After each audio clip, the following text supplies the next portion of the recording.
पहले 2 प्रयास में मैं असफल रही थी और निराशा तो मुझे बहुत हुई थी। तब मेरी माँ ने मुझे एक कविता सिखाई थी जो मेरे दिल के बहुत करीब है और मेरे कमरे में भी लगी हुई है। तो मैं आज सबको वो बताना चाहूँगी।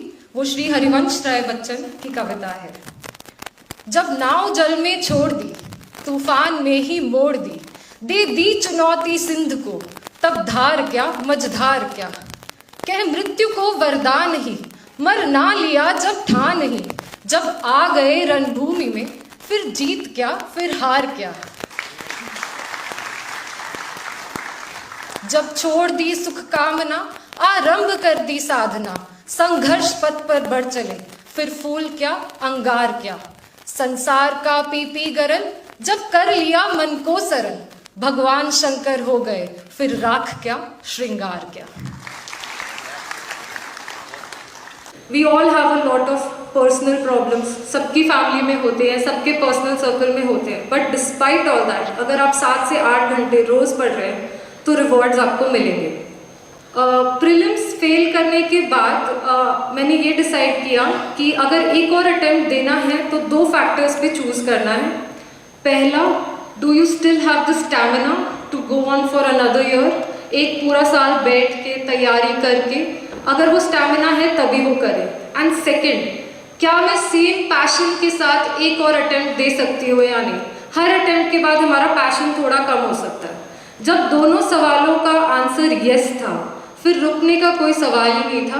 Then I started full fledged preparation again with the same energy, same enthusiasm, and that is why I completed my mains preparation. Side by side एक प्लान बी भी बनाते जाएं, अनसर्टेनिटी का वो एक कवर करते रहें side by side, but focus on your goal. जैसा कि आपने कहा प्लान बी बनाते जाएं, what was your plan B? मैं कॉर्पोरेट सेक्टर से आ रही थी, तो 2 साल का वर्क एक्सपीरियंस ने मुझे एक बहुत एडवांटेज दिया कि मैं कॉन्फिडेंट थी प्रिपरेशन में कि चलो कुछ नहीं हुआ तो I have some work experience to fall back on, I can build on that, वो मैं उसको आगे लेके जा सकती हूँ। तो वो कॉन्फिडेंस था एंड प्लान बी भी ज़रूरी हो जाता है, वो दिमाग शांत रखता है आपका, तो इसलिए अपने हिसाब से देखें। बहुत हेल्प होती है। एक तो सबसे पहले लगता है कि एक प्लान बी तो है रेडी, थोड़ा सा वर्क एक्सपीरियंस रहता है तो कॉन्फिडेंस आ जाता है कि चलो कुछ नहीं हुआ तो मैं दोबारा कुछ वैसी जॉब कर सकती हूँ, मेरे पास एक्सपीरियंस है 2 साल का। तो और उसके अलावा एक वो प्रोफेशनलिज्म आ जाता है कि हमने क्योंकि ड्यूटी की हुई है तो पता है कि रोज़ काम करना कैसा होता है, तो एक वो प्रोफेशनलिज्म पढ़ाई में भी आ जाता है। एज अ स्टूडेंट नहीं पढ़ते हम, एज अ प्रोफेशनल पढ़ते हैं कि एक उस पर्सपेक्टिव से सोचे कि एक अगर ऑफिसर काम कर रहा है तो कैसे सोचते हैं। अगर आप वीडियो में अभी तक बने हुए हैं देन आई एम श्योर कि आपको बहुत अच्छे से समझ आ गया होगा that UPSC is just not about studying and studying. It's a lot more than that. Generally हमारे स्कूल टाइम पे अगर किसी भी तरह का फेलियर होता है या कम मार्क्स आते हैं, we have a lot of option academics में, स्कूल में ही नहीं, बस मैं कॉलेज या फिर यूनिवर्सिटी की बात कर लूँ, आपके पास ऑप्शन है। बट यहाँ क्या होता है ना, when you open social media you see your friends going out or either getting promoted, doing a job, getting handsome salary, going to places like exploring things, doing things, someone getting married, maybe आपके personal space में इतना ज़्यादा दिक्कत हो कि आपका जो भी पार्टनर हो, गर्लफ्रेंड बॉयफ्रेंड एनीवन, उसके अपने पर्सनल रीजंस की वजह से उसको ब्रेकअप करना पड़े या फिर anything, it could be anything. Okay, आपका प्रॉब्लम आप समझेंगे, मुझसे बेहतर या किसी और से भी बेहतर। और इसके अलावा देयर आर पीपल जिनके यहाँ पे फाइनेंशियल प्रॉब्लम होता है, किसी को फैमिली प्रॉब्लम्स होते हैं, एंड सब बहुत ज़्यादा ओवरवेयरिंग हो जाता है, बहुत ज़्यादा बर्डनसम लगता है। तो इस सिचुएशन में क्या किया जा सकता है? लाइक शी हैज़ सेड, एक प्लान बी प्लीज़ रखिए। इस बार के प्रीलिम्स के बाद कोई भी जो ढंग का टीचर था ना, आप किसी का भी उठा के देख लीजिए, they all have spoken about plan B. And never ever in your life think in this manner कि प्लान बी बताने वाले टीचर्स आपको यूपीएससी से भटका रहे हैं। No, it's not like that. अगर ऐसा ही होता तो इस साल की यूपीएससी की टॉपर प्लान बी के बारे में क्यों बात करती? बिकॉज जब एक फेल्ड अटैम्प्ट के बाद, 2 फेल्ड अटैम्प्ट के बाद आपके पास वो एनर्जी नहीं रहेगा कि फिर से आप स्टार्ट करें, फिर से सेम पुश के साथ करें। हो सकता है कि आप अपने प्लान बी को एक्सप्लोर करें, अपने आप पे वर्क करें और उसके बाद आप और बेहतर परफॉर्म कर पाएंगे, बिकॉज आप उस प्रेशर में नहीं रहेंगे कि ये एग्ज़ाम नहीं होगा तो क्या होगा।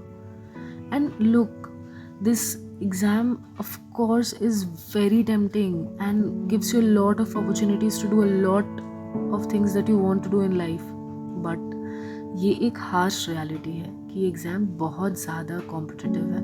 So you always have to accept this thing कि हाँ ठीक है, मैं अपना 110% दूंगा या दूंगी, but then I need to be prepared for the worst, and here by worst I mean कि एग्ज़ाम क्लियर नहीं होगा, but that is not the end। You really think so कि सारे जो लोग यूपीएससी एग्ज़ाम नहीं क्लियर कर पाते हैं बाई XYZ कोई भी रीज़न से, हो सकता है कोई अपना फर्स्ट अटैम्प्ट के बाद ही कुछ ऐसे सिचुएशन में पड़ जाए कि वो नेक्स्ट अटैम्प्ट में एग्ज़ाम क्लियर कर सकता था but couldn't because of certain reasons. But आप और भी बेहतर चीज़ें कर सकते हैं लाइफ में, right? And that is what she is talking about. Plus keeping your self motivated. हो सकता है कि आपके लाइफ में वैसे सिचुएशंस ना आए बट देन हर फेलियर के बाद आप बहुत ज़्यादा डिमोटिवेटेड रहें, तो नहीं, प्लीज़ ऐसे मत करिएगा, बिकॉज इट्स एंड ये सब कुछ समझाने के लिए ना बस एक चीज़ आपको खुद को समझना होगा, सबका सिचुएशन अलग है। आप खुद को सबसे बेहतर एनालाइज कर सकते हैं। किसी के भी कहने से अटेम्प्ट मत दे दीजिए, कोई भी सिचुएशन के हिसाब से मोल्ड मत हो जाइए। आप मोटिवेटेड हैं, आपको लग रहा है कि आप एक और साल प्रिपेयर कर सकते हैं, दे सकते हैं एग्ज़ाम सेम एनर्जी के साथ जैसा कि मैम ने बताया इस वीडियो में, तो please sit for the examination. लेकिन इधर उधर करके नहीं कि हाँ ये भी कर लिया वो भी कर लिया, नहीं नहीं नहीं, ऐसे नहीं करना है। एंड प्रॉब्लम्स तो ऑफ कोर्स आएंगी, इस एज में आएंगी। इट्स नॉट स्कूल का टाइम कि the broken nib of the pencils are the only thing that bothers us. No, that's not the case anymore. It's unfortunate but we have all seen जहाँ हमारे दोस्तों को उनके partners ये कह के छोड़ जाते हैं that you're not successful, या फिर कई बार ऐसे सिचुएशन आते हैं कि तुम्हारा यूपीएससी प्रिपरेशन बहुत ज़्यादा टाइम ले रहा है, घर वाले नहीं मान रहे, XYZ a lot of things। कई बार कई स्टूडेंट्स के पेरेंट्स अंडरस्टैंडिंग नहीं होते हैं, कई बार फाइनेंशियल प्रॉब्लम्स बहुत ज़्यादा होती हैं, बहुत डाइवर्स तरीके के प्रॉब्लम्स हैं। आपका प्रॉब्लम आप समझेंगे। It's a humble request, please don't overburden yourself. जितना हो पा रहा है ऑफ कोर्स यू नो कि आप कर पा रहे हैं, so keep moving forward and stay motivated. ये अगर एग्ज़ाम को क्लियर करना है तो अपना फुल एफर्ट दीजिए, करिए। और अगर किसी भी तरीके से आपको लगता है कि नहीं अब दिक्कत हो रहा है तो कोई बात नहीं है, work on your plan B. अगर फ्यूचर में लगे तो give another attempt, otherwise you are good to go, you can do a lot. Okay, इस वीडियो को यहीं तक रखते हैं। आई होप ये वीडियो आपको हेल्पफुल लगा हो। If you find the video to be helpful, please like the video, subscribe to the channel. Till then, keep studying, keep hustling, and goodbye. Jai Hind.